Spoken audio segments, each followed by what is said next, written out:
Your son got me pregnant. Excuse me, but I expect you to pay $30,000 as alimony. The phone call at my restaurant caught me off guard. The voice on the other end was a young woman, her tone abrupt and accusatory. She launched into a one-sided conversation, never even offering her name. Assuming it was just a prank call, I underestimated the gravity of the situation and didn't foresee the complications it would lead to. My name is Melissa Brown, and I own a successful restaurant in New York City and has gained national attention from TV shows and magazines. As a result, our lunch and dinner reservations are consistently full. The downside of our fame is an uptick in nuisance calls and aggressive pitches, which is why I initially dismissed this call as another joke. However, when she mentioned being pregnant, I was taken aback. I couldn't comprehend how my son might be involved in such a situation. Despite my disbelief, I decided to hear her out for a moment out of curiosity. I had an abortion. What are you going to do about the emotional and physical toll on me? Are you going to pay for the surgery too? First, could you tell me who I'm speaking to? I asked, trying to maintain professionalism even with prank callers. In the service industry, handling such calls tactfully is essential to avoid false narratives being spread. I'm a customer at your restaurant, she stated, her tone accusatory. Is this your response after your son hurt me? Your family lacks compassion and decency.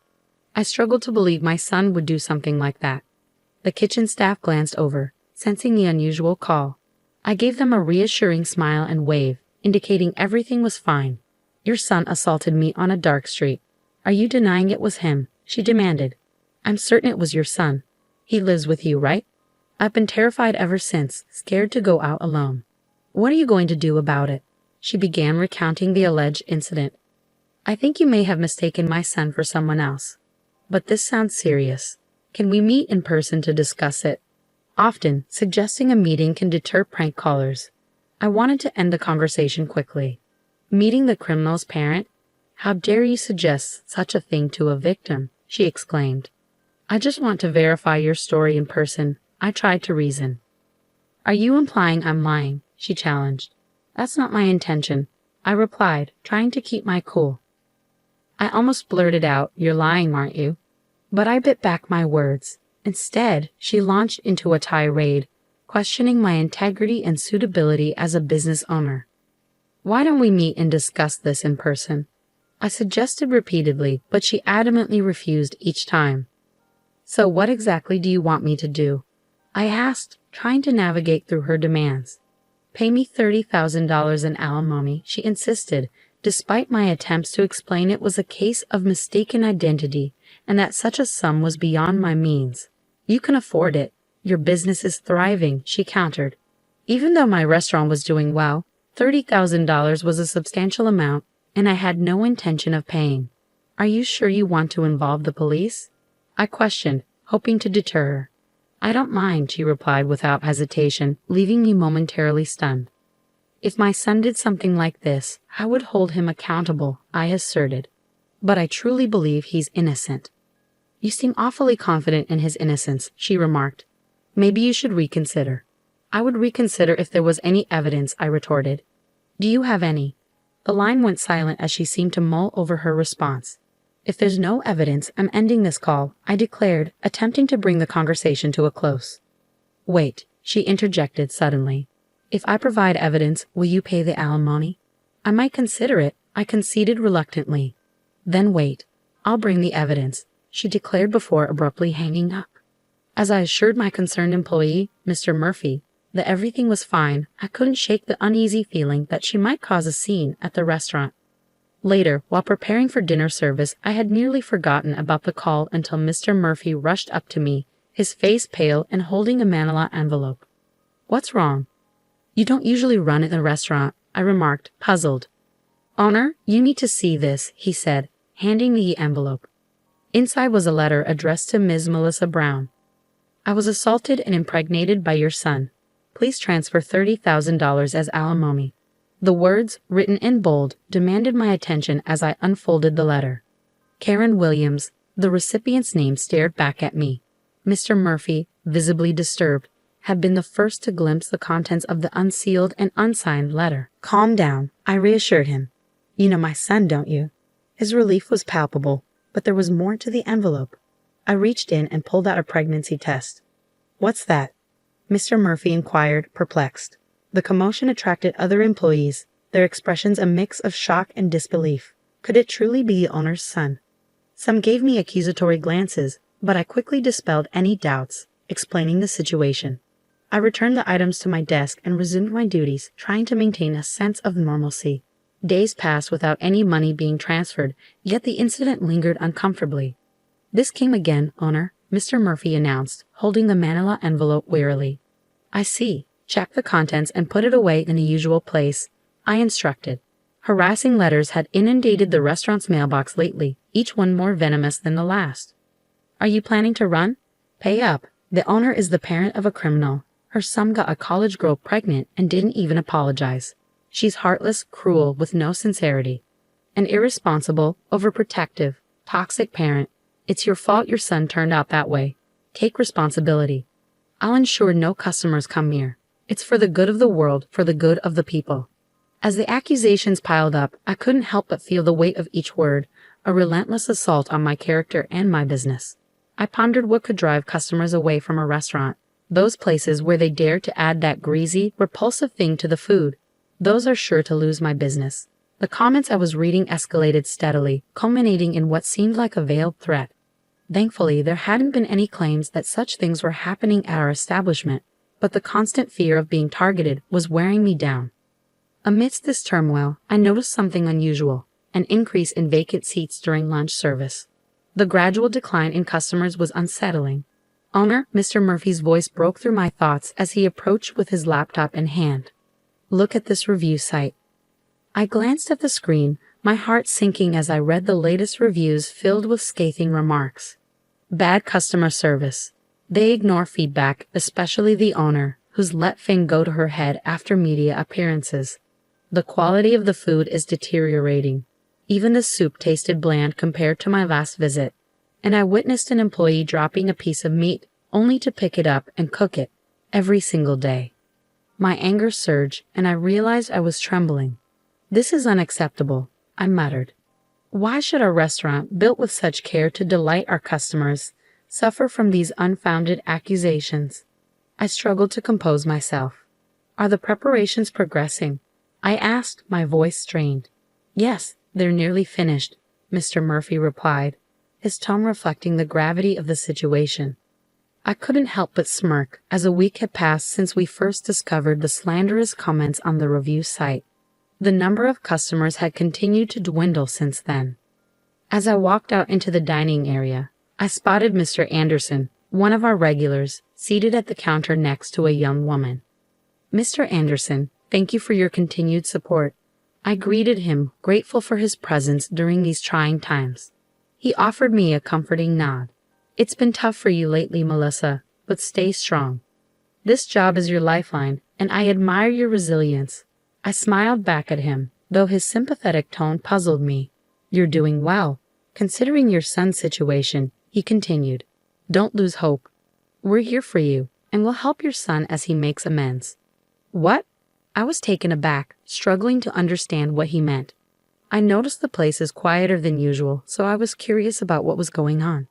"This young woman here showed me a webpage about the restaurant," he said, gesturing to the young woman sitting beside him. "I truly feel for you, Melissa," she added. "I love coming here, so I've been trying to visit more often to support you during this time." Upon closer inspection, I realized she was a familiar face I'd seen frequently in the restaurant lately. "Excuse me," I said, trying to clarify the situation. "What's written on that page is a misunderstanding." The young woman nodded thoughtfully. Some regulars were asking why the restaurant had been so quiet, so I explained what I'd read to them. I struggled to grasp her words, questioning whether I had heard correctly. "It's not surprising if people don't know the full story," she continued. "Besides, I thought the owner would be happy to know that loyal customers like Mr. Anderson and myself were still supporting the restaurant." However, I couldn't believe my ears when she revealed that she had been spreading unverified rumors to other patrons. My voice rose in anger, losing all sense of decorum. "Wow, that's harsh," the young woman said, feigning surprise. "The internet says the owner is a terrible person, and I thought that couldn't be true. But now, I see you really are the kind of parent who would defend a son accused of assaulting women. You should apologize if you believe you've done something wrong. She recoiled slightly, as if she expected me to strike her, even though I hadn't made any move in her direction. Miss, that's not an appropriate way to speak, Mr. Anderson interjected, coming to my defense. Melissa is likely just tired from all that's been going on. His words were meant to shield me, but they missed the point entirely. I was about to explain that the real issue was something else entirely when the young woman's bag slipped off the back of her chair. It must have shifted as she moved around. Despite my simmering anger, my instincts from years in the service industry kicked in, and I reached out to pick up her bag. But then I noticed something. Karen Williams. The name written on the student ID card that had fallen out stopped me in my tracks.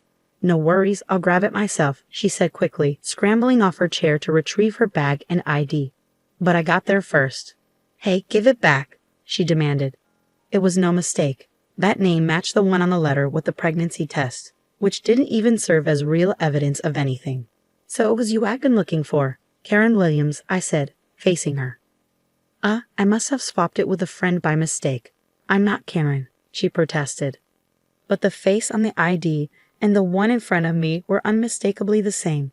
Interesting, so you're a student at Central College, I said. No, I'm telling you, you're mistaken. Beside her, Mr. Anderson appeared perplexed, clearly not understanding what was unfolding. I'm going to sue you, I declared, catching the attention of the few patrons around us. They all turned to watch the scene. What did I do? She exclaimed. I believe you know exactly what you did, I replied firmly. Since we're all here, let's let everyone know. I looked around at the bar, filled mostly with regulars, a reminder that few new customers had been coming in. The sight only fueled my anger towards this young woman, who seemed to be the source of our business's disruption. Let me ask you this. Are you the one who called, claiming my son assaulted you and got you pregnant, then demanding alimony? I glared at her, demanding an explanation. Yes, that's me.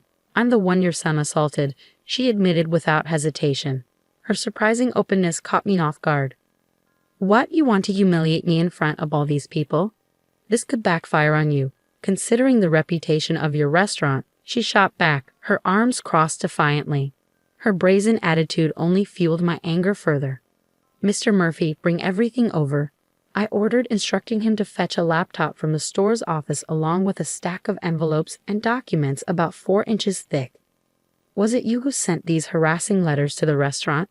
I asked, raising my voice so the other customers could hear. I read aloud from some of the letters. Pay up or run. This owner is the parent of a criminal. Her son impregnates a college girl and doesn't even apologize. Poor souls eating food from this woman's restaurant. I'm going to make sure customers stop coming to the store. It's for the greater good. The regulars who heard the harsh words covered their mouths in shock. This is completely threatening, I pointed out. There's no evidence that I sent this letter. It could be someone else who heard the rumors and decided to send it just for fun, she said, desperately trying to defend herself. I silently opened my laptop and displayed the screen of another review site for her to see. Some of you here may have seen this defamatory content on this review site, I said, addressing the room. You posted this too, didn't you? She questioned me, challenging me for evidence and accusing me of being irrational. Evidence, evidence, you demand evidence, yet the one you provided is questionable at best, I retorted. I showed Mr. Anderson the first letter I had received, along with the pregnancy test. This, I said, pointing to the test, is the supposed evidence she brought. What do you think of this red line? Doesn't it look like just a marker? Even Mr. Anderson, with his aging eyes, could see the dubiousness of the tests, and the other customers began murmuring in response. The young woman grew defensive and angry, insisting she was the victim. I was assaulted by your son. He even admitted it. It's disrespectful to doubt me.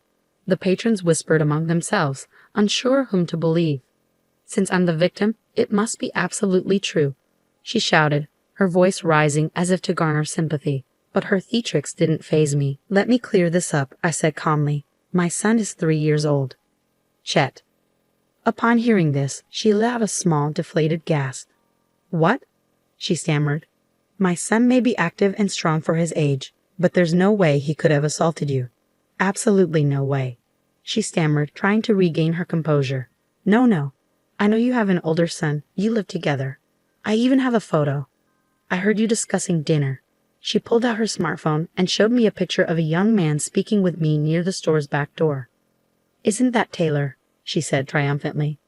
"See, you have 2 sons." She continued, gaining confidence from recognizing the person in the photo.